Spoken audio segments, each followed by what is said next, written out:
Selamat pagi, bagaimana kabarnya Ibu?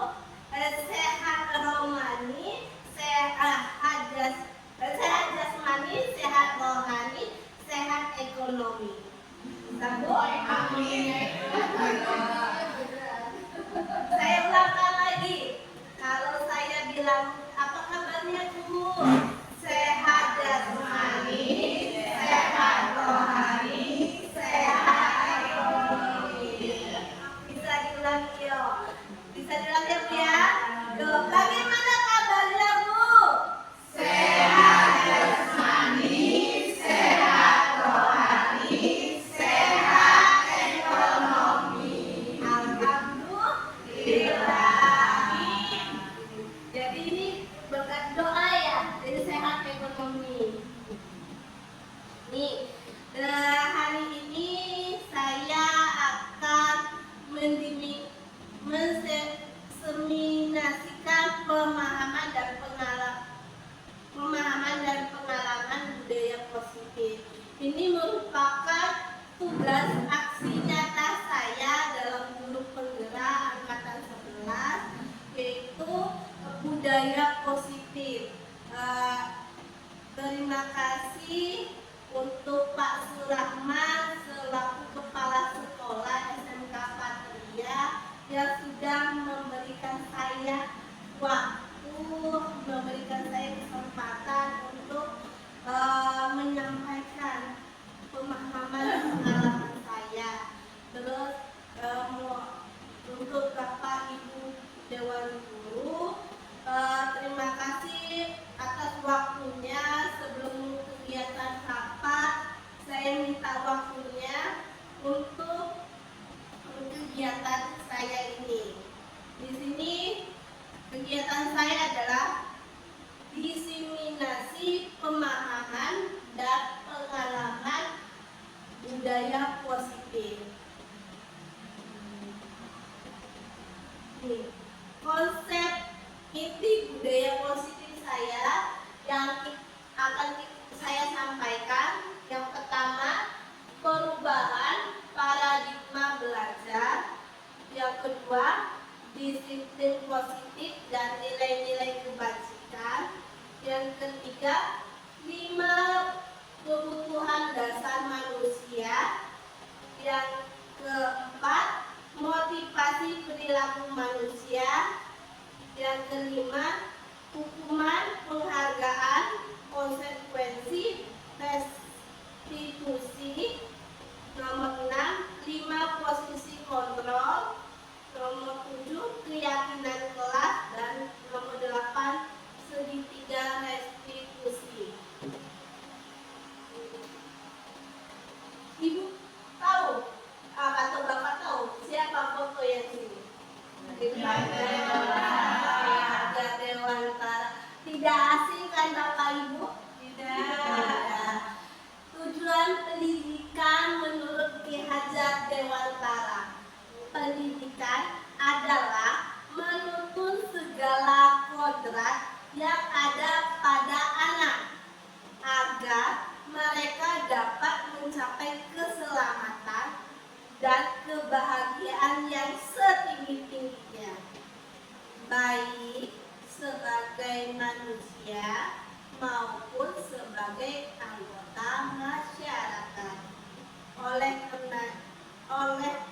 sebab itu, pendidikan itu hanya dapat menuntun tumbuh atau hidupnya kebutuhan kodrat yang ada pada anak agar memperbaiki lakunya atau bukan dasarnya. Jadi Ki Hajar Dewantara menyampaikan seorang pendidik itu menuntun apa menuntut? Menuntut. Jadi kita seorang pendidik hanya sebagai menuntun kodrat anak, baik kodrat zaman maupun kodrat alam.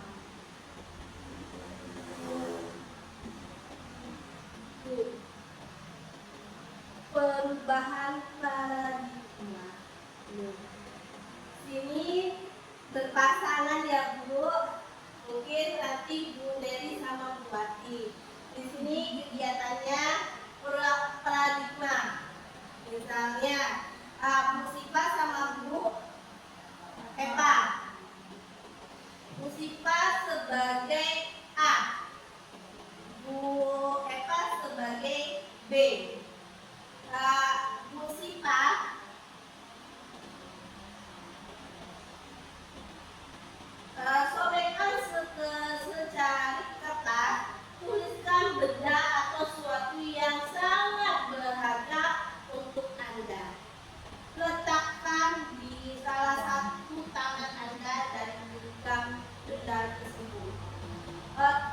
dengan segala daya. Buatlah sebuah kepalan. Jadi anggap aja kalian ibu atau bapak menulis sebuah kertas yang digenggam atau diketukkan.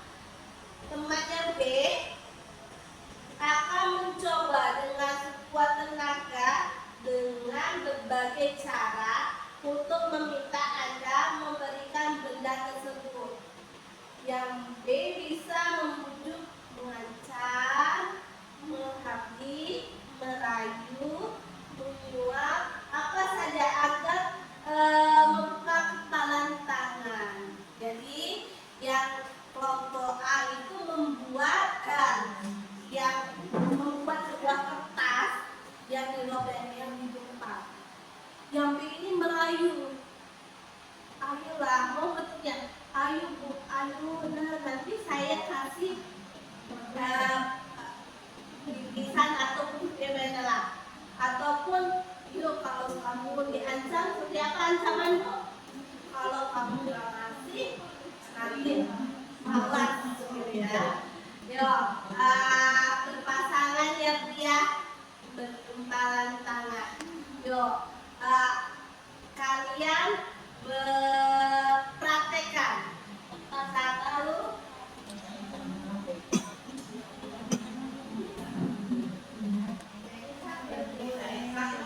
ya, bagian yang sini mengepal, bagian Bunila sebagian merayu.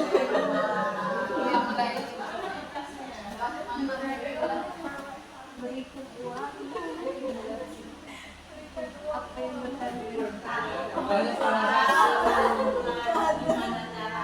bagaimana caranya?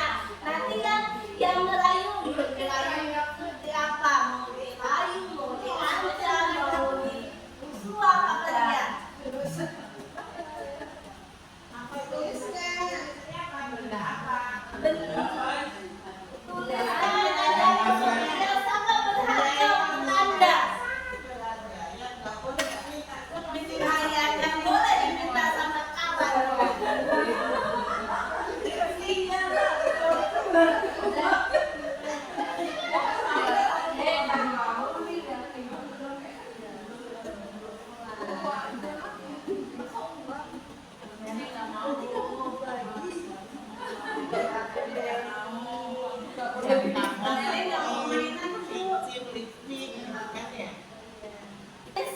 Benda atau sesuatu yang sangat berharga.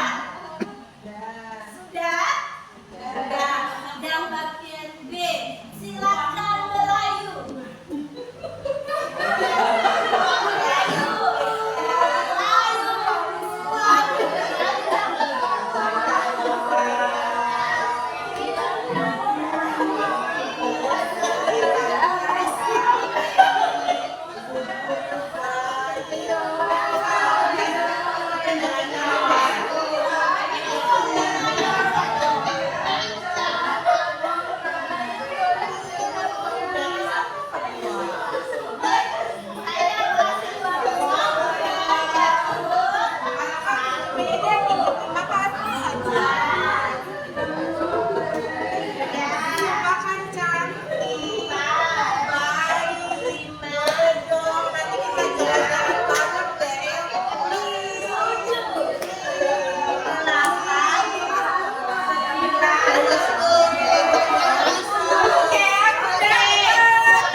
Adakah yang mendapat dirayu dapat disita Bu Eva, ada yang lain? Ada ya. Ini posisi kontrol. Jadi kita mengetahui posisi kontrol kita apakah bisa dikendalikan dengan orang lain atau tidak. Ini kadang-kadang menjadi semangat hasil ya. Ini miskonsepsi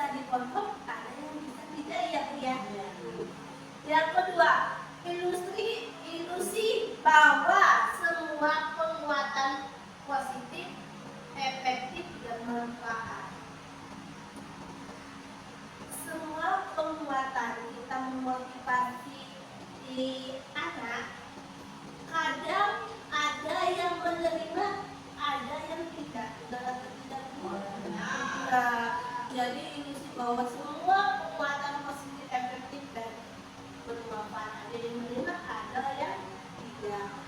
Ilusi bahwa kritik dan membuat orang merasa bersalah dapat menguatkan karakter. Ini benar kan?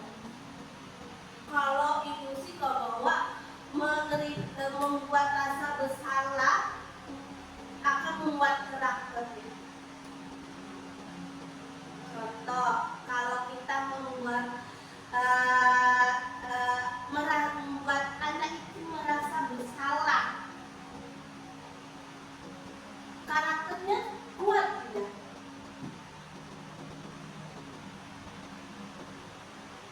Kita nih, kamu nak sudah berbuat kesalahan, Anda itu merasa ibu saya merasa bersalah, kuat gak karakternya? Betapa kuat, ada yang bertambah, ada yang tidak ya. Kadang-kadang ini apaan lah gitu ya.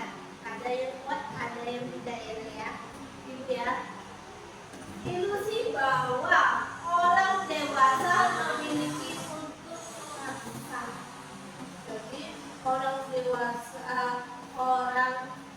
dewasa itu yang memiliki untuk memaksa. Ayo nak ikutin saya. Ini. Padahal kontrol itu ada dalam pada diri sendiri. Jadi kita sebagai orang dewasa tidak boleh memaksa. Mau SDG dulu? Boleh? Boleh. Ini saya ada SDG.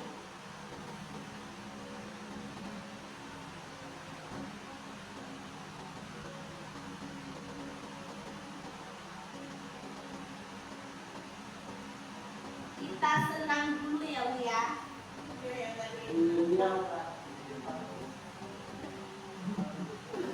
Saya ini ada nih, senang pegangan resiko.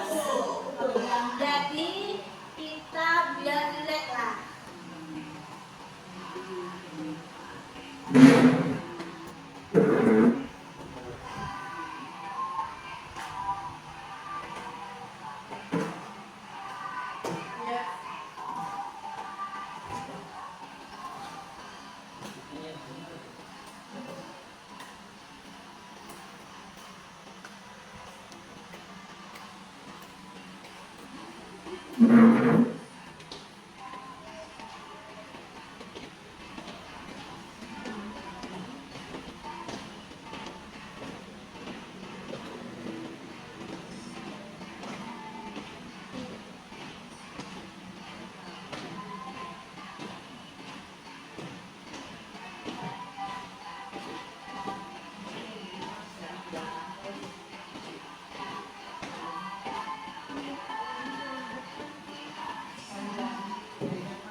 kita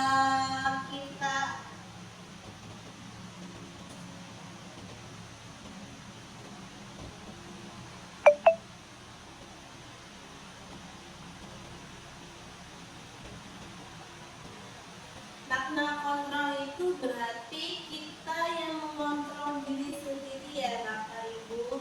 Nih, pengubahan pandangan stimulus respon ke pendekatan teori kontrol. Stimulus respon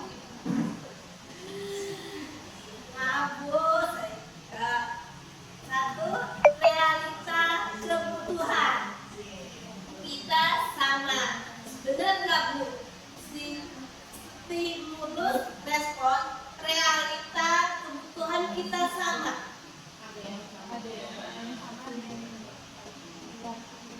Ada sama, ada yang beda. Makanya teori kontrolnya realita kebutuhan kita berbeda ya. Yang kedua, semua orang melihat hal yang sama. Benar nggak? Jadi setiap teori kontrolnya, setiap orang memiliki gambar berbeda dengan sudut pandang yang berbeda ya. Nomor 3, kita mencoba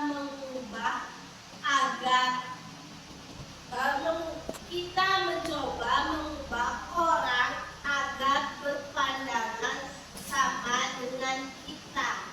Bisa nggak Bu teori kontrolnya? Tidak, kita berusaha memahami pandangan seorang lain tentang dunianya. Yang keempat, perilaku buruk dilihat sebagai suatu kesalahan. Tidak mesti ya, semua perilaku memiliki tujuan. Nomor 5, orang lain bisa mengontrol saya.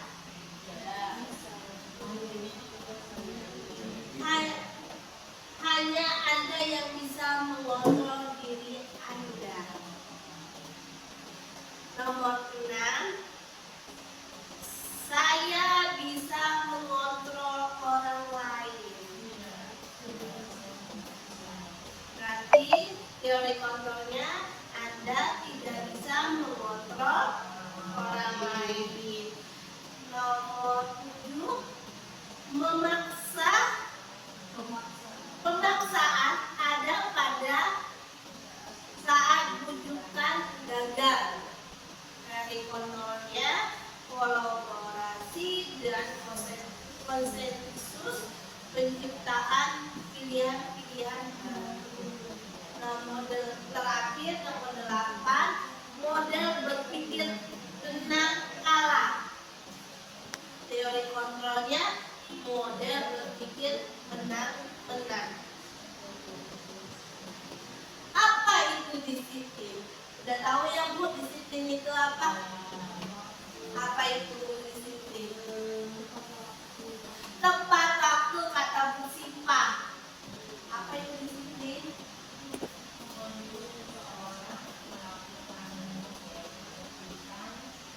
Kondisi seorang melakukan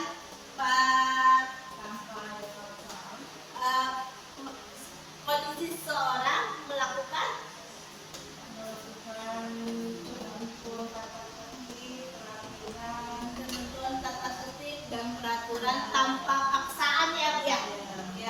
Ada apa itu disiplin? Nih.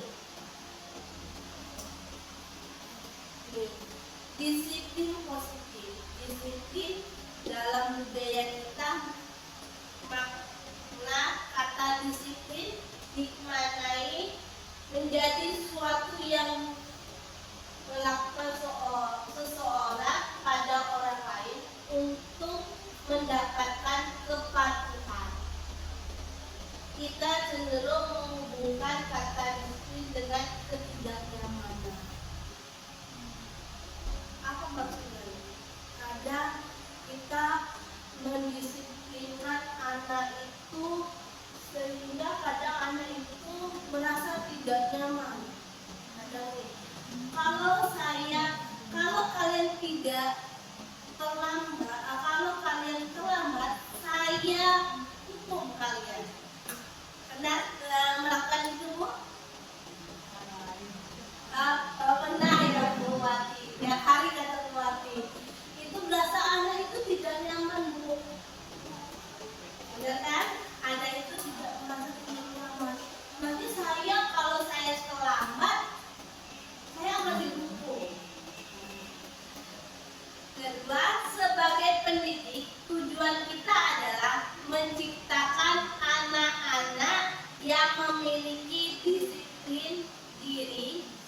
universal dan memiliki motivasi intrinsik bukan eksklusif.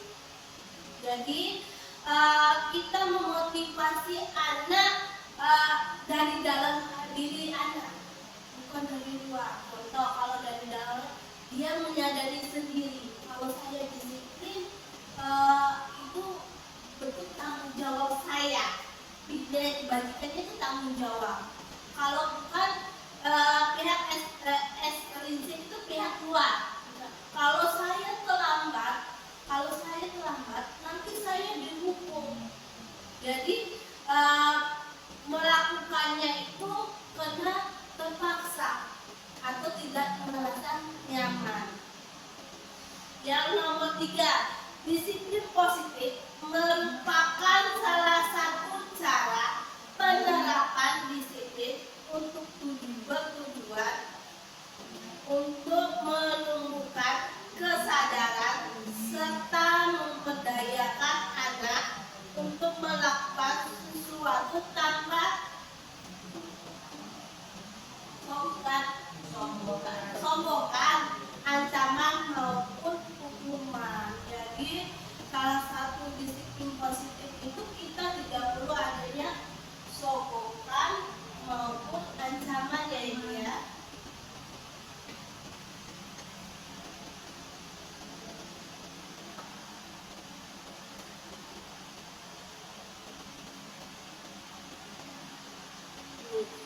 Nilai-nilai kebajikan universal.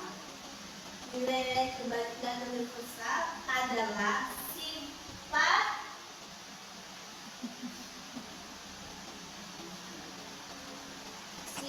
manusia yang merupakan tujuan mulia yang ingin dicapai setiap individu. Nilai tersebut bersifat universal dan lintas bahasa, suku, bangsa, agama maupun latar belakang. Menurut William nilai kebajikan yang ingin dicapai anak Indonesia. Tahu profil pelajar Pancasila Ibu? Apa saja Ibu?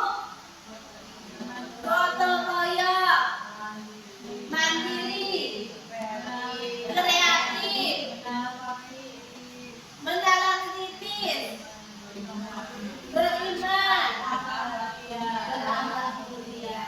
Jadi tidak asing ya Bu, profil Pancasila, apalagi kalau kurikulum merdeka sudah mulai kita terapkan ya Bu ya.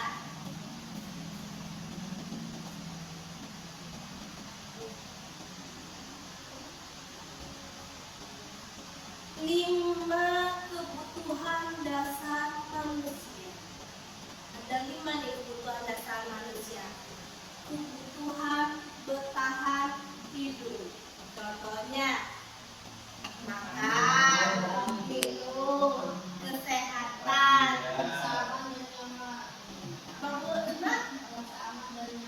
rasa aman dan nyaman. Itu kebutuhan bertahan hidup.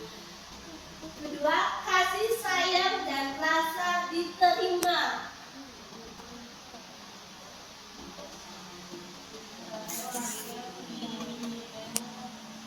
Kebutuhan rasa memiliki dan dimiliki. Ketiga, penguasaan. Kebutuhan pengakuan atas kemampuan, dihormati dan dihargai. Kebebasan. Apa itu Bu? Kebebasan? Kebebasan?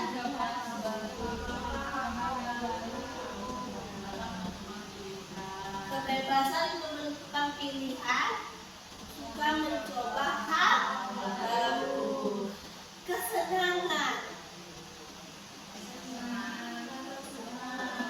merasa senang, ketawa, suka, berpura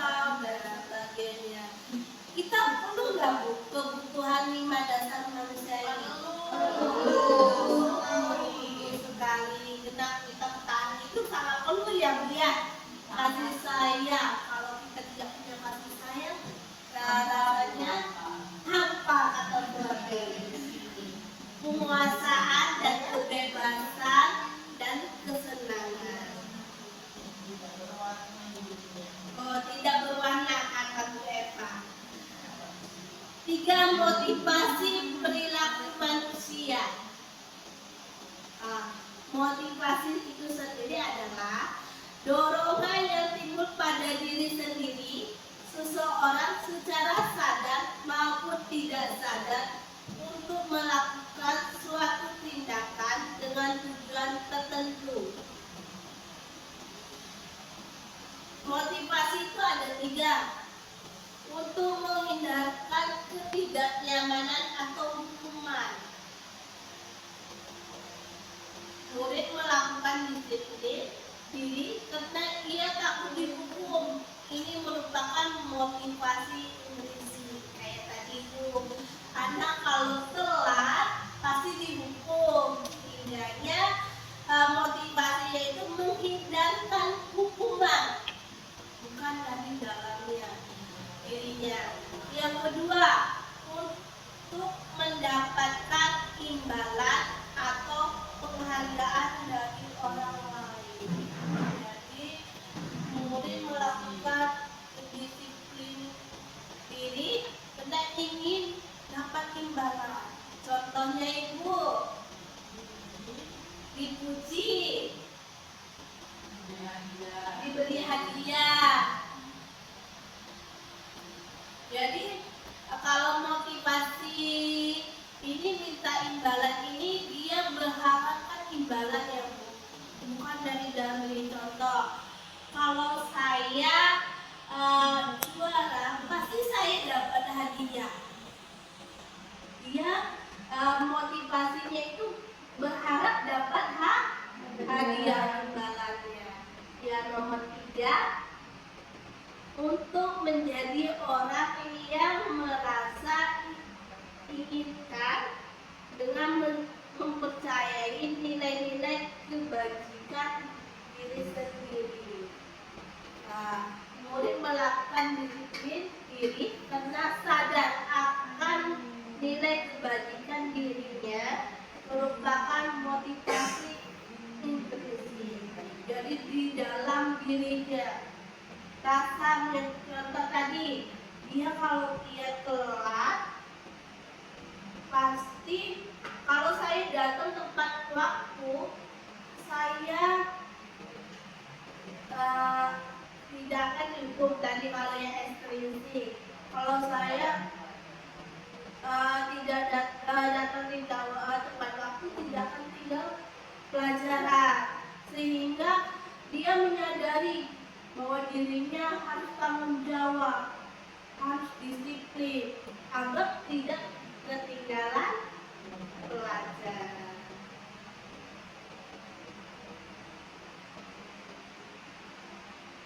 Kasih fokus ibu. Yuk kita sedikit lagi ya bu ya. Banyak ada sedikit ya bu ya. Yuk. Kalau ada sedikitnya gini. Tepuk fokus. Melihat, mendengar, mengingat, fokus. Bisa? Melihat, mendengar, mengingat, dan fokus. Oke? Oke. Tepuk fokus. Melihat, mendengar, mengingat, fokus.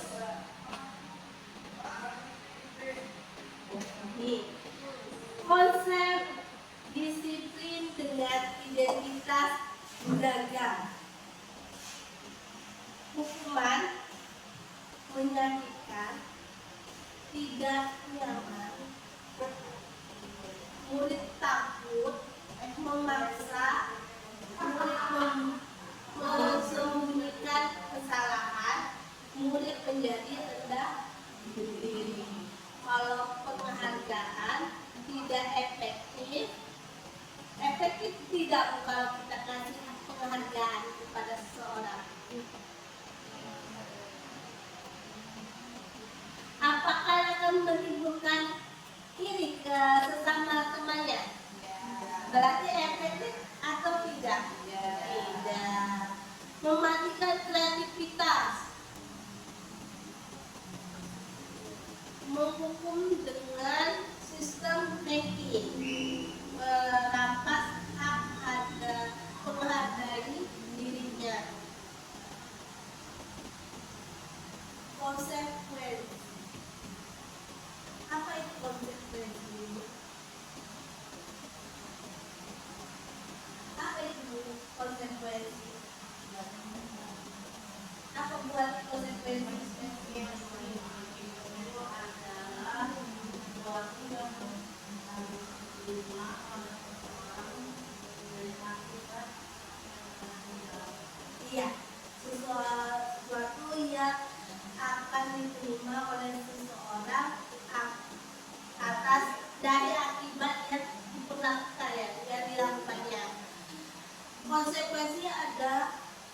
peringatan jangka pendek, perlunya monitoring berkelanjutan, sisi mulut dan respon, murid dan menghormati peraturan, kehilangan waktu untuk merenungkan kesalahan. Kalau restitusi adalah murid bertanggung jawab untuk perilaku, fokus pada pemecahan masalah jangka panjang. Murid menghormati dirinya dan orang lain. Teori kontrol, dirinya memegang kontrol. Murid bersemangat memperbaiki kesalahan. Nih, konsep disiplin pendekatan restitusi sebuah cara menanamkan disiplin positif pada murid. Restitusi adalah proses penciptaan kondisi bagi murid untuk memperbaiki kesalahan mereka, sehingga mereka bisa kembali pada kelompok mereka dengan karakter yang lebih kuat. Ciri-ciri restitusi itu bukan menebus kesalahan, namun belajar dari kesalahan, memperbaiki hubungan, tawaran bukan paksaan, menuntut untuk melihat ke dalam diri, mencari kebutuhan dasar yang mendasari tindakan, fokus pada karakter bukan tindakan, menguatkan dan fokus pada solusi. Nih, ada perbedaan nih. Ini saya ada kasus nih. Apa sih perbedaan antara hukuman, konsekuensi, dan restitusi? Nih, siswa yang tidak mengerjakan PR.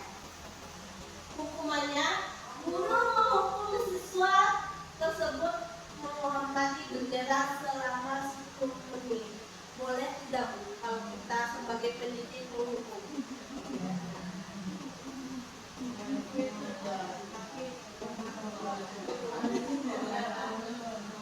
Boleh tidak? Boleh. Nah, boleh, tapi dilihat tingkat penghukumannya, kata Buati. Guru marah dan siswa menjadi takut. Konsekuensinya, guru memberikan konsekuensi untuk mengerjakan PR di saat istirahat atau mengerjakan sebanyak 3 kali lipat. Guru tegas dan siswa menghormati peraturan. Kalau konsekuensi ini berarti ada peraturan yang sudah disepakati ya Bu ya. Kalau restitusi, guru menanyakan keyakinan kelas dirinya dan membantu siswa menyelesaikan masalah. Berarti kalau restitusi itu guru mencari apa sih sebabnya, alasannya. Terus jawab guru tersebut dan siswa menghormati dirinya dengan orang lain. Bisa dibedakan dia antara hukuman dan restitusi. Kalau hukuman, pemberian sanksi, kalau konsekuensi tadi kata Buati akibat dari perilaku yang telah dilanggar. Ini saya ada soal. Mengetes ya Bu ya. Ini termasuk hukuman atau konsekuensi? Mencatat 100 kali dalam kalimat. Saya tidak akan terlambat lagi. Terlambat ke sekolah. Hukuman.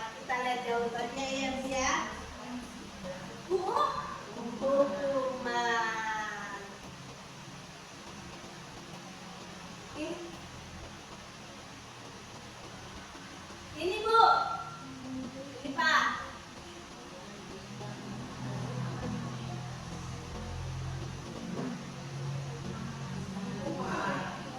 Hukuman, ada yang konsekuensi? Ya, hukuman yang punya jawabannya ya. Yuk kita lihat jawabannya. Hukuman. Nih Bu, tanya selanjutnya. Konsekuensi. Ada yang jawab hukuman? Tidak. Ya, menggantikan kertas tugas teman yang telah dicoret. Jawabannya konsekuensi.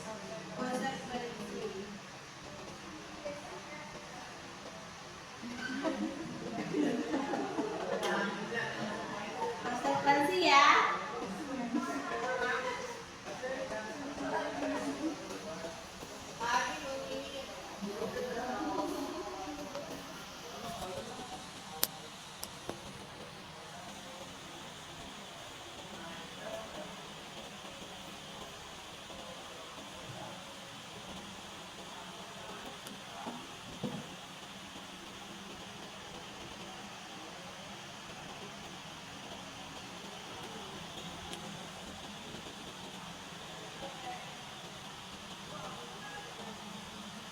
Nih, ada lagi Bu.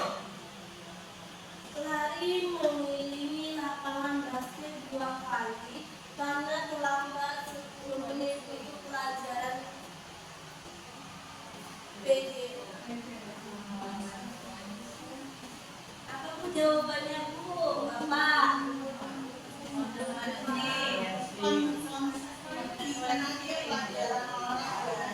Konsekuensi dengan pelajaran olahraga. Ada yang kah yang menjawab hukuman?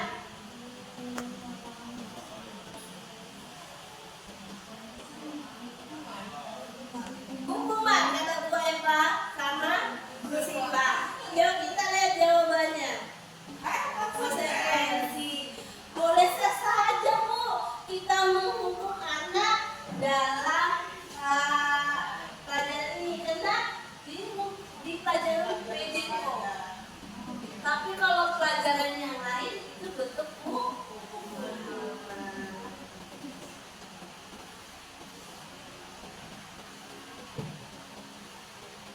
Sudah bisa membedakan ya Bu ya antara hukuman dan konsekuensi. Kita lanjutkan ya Bu ya. 5 posisi kontrol. Ini hukum penghukum teman membuat merasa bersalah, pemantau dan manajer.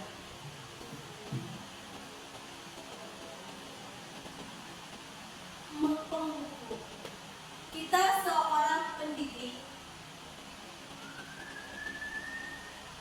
Pernahkah kita melakukan 5 posisi kontrol? Menghukum, berteman, membuat rasa bersalah, memantau, manajer. Pernah atau tidak Ibu kita seorang pernah kita di sekolah melakukan 5 posisi kontrol ini? Ceritakan Bu, Ibu sebagai apa, Bapak sebagai apa?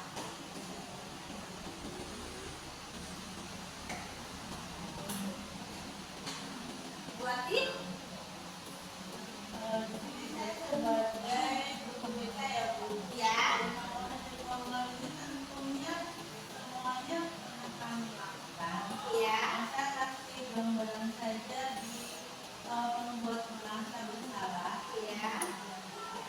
Dalam proses konseling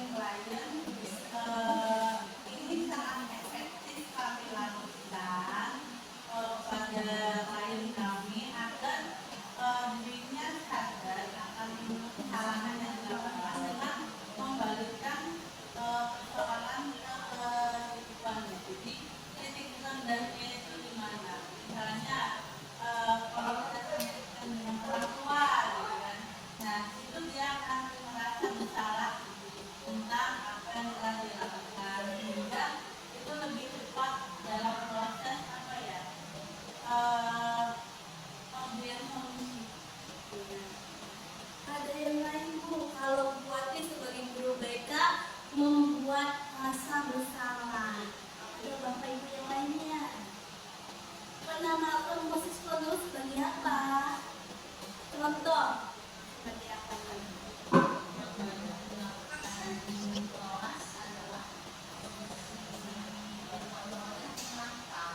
Pemantau seperti apa Bu Lila? Melihat pekerjaan mereka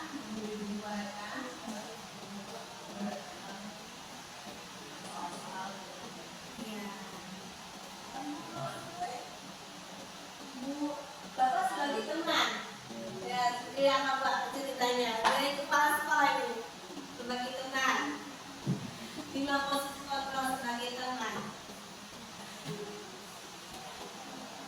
Kalau kita melihat posisi sebagai teman, jadi memperlakukan siswa dalam posisi yang spesial. Kita tidak merasa guru sebagai yang posisinya lebih tinggi dan juga berada pada posisi yang tinggi.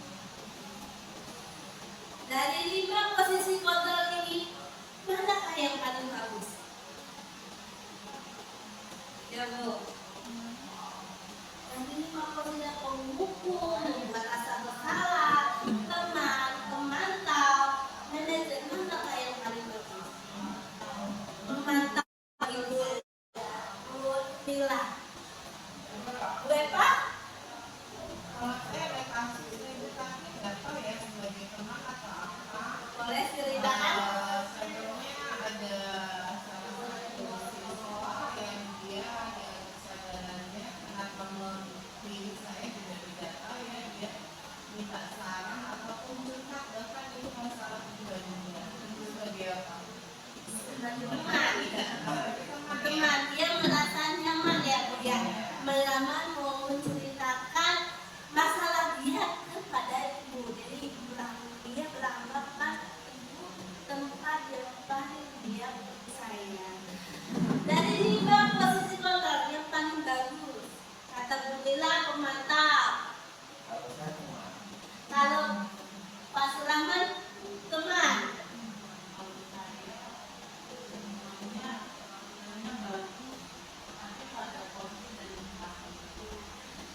Sebenarnya yang paling bagus itu PDKT. Kenapa? Kalau umum kita sebagai pendidik, boleh nggak umum? Yang boleh tergantung membuat merasa bersalah. Kalau membuat rasa bersalah, jadi anak itu akan terganggu sama kita. Jadi misalnya membuat rasa percaya, dia merasa tidak pede. Kalau teman ini biasanya kalau anak kita anggap teman itu ada dampak negatifnya, ya kan? Dia kurang sopan ya Bu, tentang kita, dia kurang sopan, dia kurang menghargai kita. Kalau memantau, kita memantau kegiatannya. Kalau manajer ini suatu kesalahan, ya kita akan cari solusinya. Kita nggak boleh menghukum, nggak boleh membuat anak merasa bersalah dan kecewa. Jadi sesama-sama mencari solusinya bareng-bareng. Apa sih akibat? Apa sih salah penyebabnya? Kita cari bersama-sama. Makanya seorang pendidik posisi kontrol itu yang bagus itu sebagai manajer.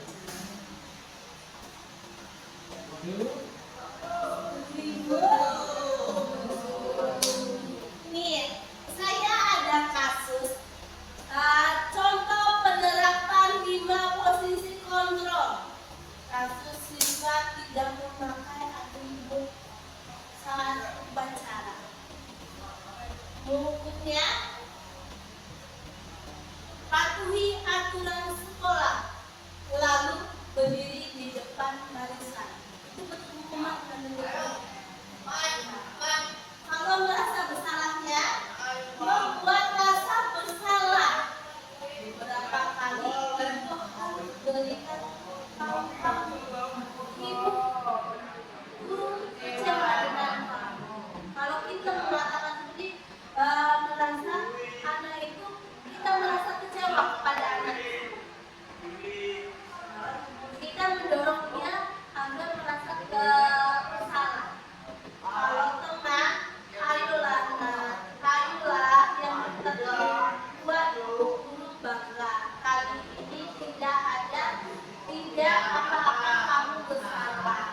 Ya.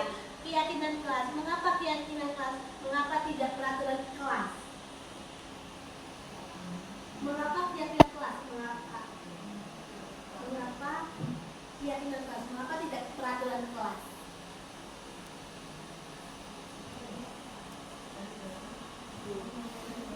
Mengapa kita memiliki peraturan tentang menggunakan helm pada saat mengendarai kendaraan roda dua? Ini peraturan atau keyakinan? Mengapa kita memiliki peraturan tentang menggunakan masker dan mencuci tangan setiap saat? Ini peraturan atau keyakinan? Keyakinan. Keyakinan kelas yang sudah saya sepakati dengan anak-anak. Biasanya saya buat keyakinan kelas itu disepakati bersama dengan bahasa yang mudah diingat. Misalnya, keyakinan kelas saya itu saling menghargai dan menghormati. Jadi pembelajaran saya itu anak-anak saling menghargai. Tidak hanya sama guru, tapi sesama teman juga. Disiplin waktu. Kita sudah membuat keyakinan kelas dalam disiplin waktu. Jadi kalau kami itu disiplin waktu ini datang tepat waktu, pulang pun tepat waktu. Berpakaian sopan. Jadi saya buat keyakinan kelas itu berpakaian sopan. Jadi anak-anak itu sebelum pas pelajaran saya, anak itu harus berpenampilan yang sopan. Bajunya dirapikan, penampilannya rapi, sehingga dalam proses pembelajaran kita ini anak-anak kita belajar nyaman, anak-anak juga fokus dan sebagainya.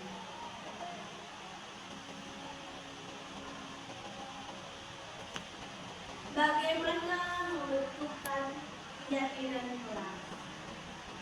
Satu, lebih abstrak dari pramuka. Dua, berupaya menyatakan pernyataan universal. Nomor tiga, dibuat dalam bentuk positif. Yang keempat, sedikit saja agar mudah diingat. Nomor lima, suatu kondisi kelas dan sekolah akan mudah diterapkan. Nomor enam, semua wadah kelas dilibatkan dalam pembuatan keyakinan kelas. Bisa dipahami ibu keyakinan kelas? Bisa kita terapkan di kelas masing-masing ibu? Bisa. Ini saya konsep yang selanjutnya itu langkah-langkah segitiga restitusi.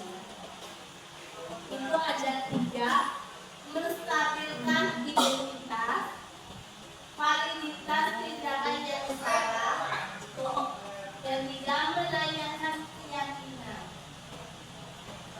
Di sini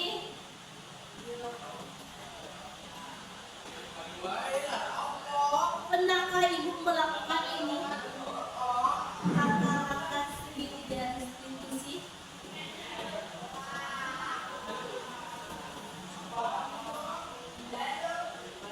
Pernahkah ibu melakukan segitiga restitusi? Anak itu, misalnya kalau ada anak yang telat, nih saya pernah tugas saya tentang demokrasi kontekstual di modul saya.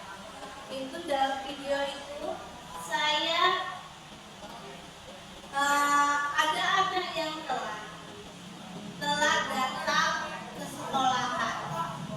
Saya panggil, saya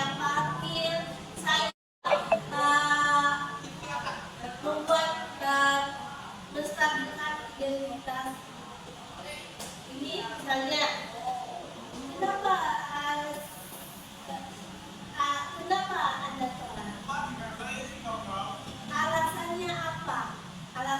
validasi tindakan yang salah. Kita menanyakan alasannya.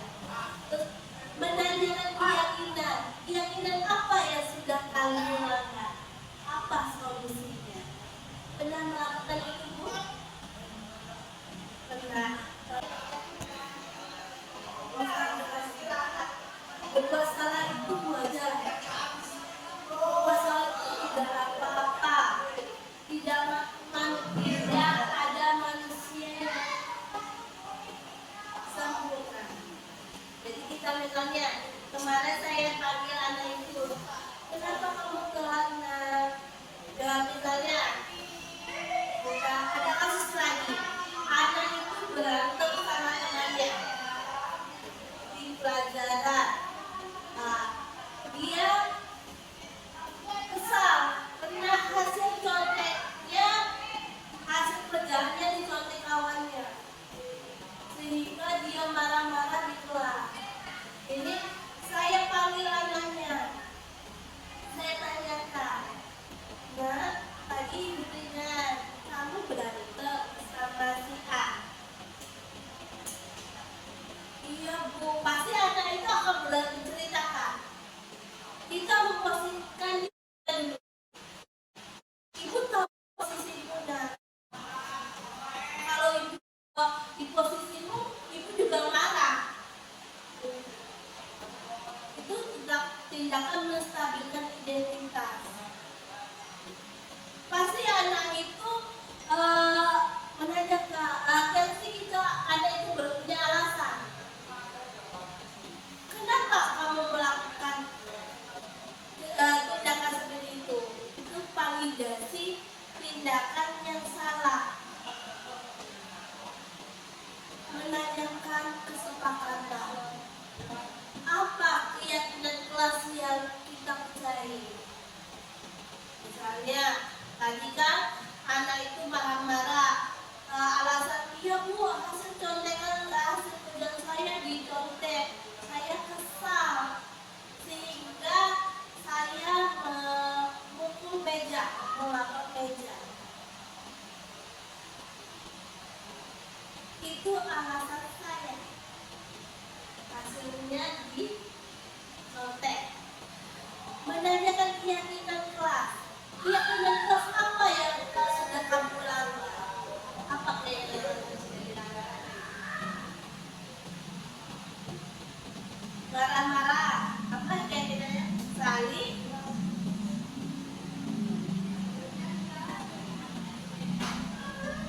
menghargai, menghormati. Apa saya bilang saling menghargai dan menghormati? Dia mungkin kalau dia mukulin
ada diskusi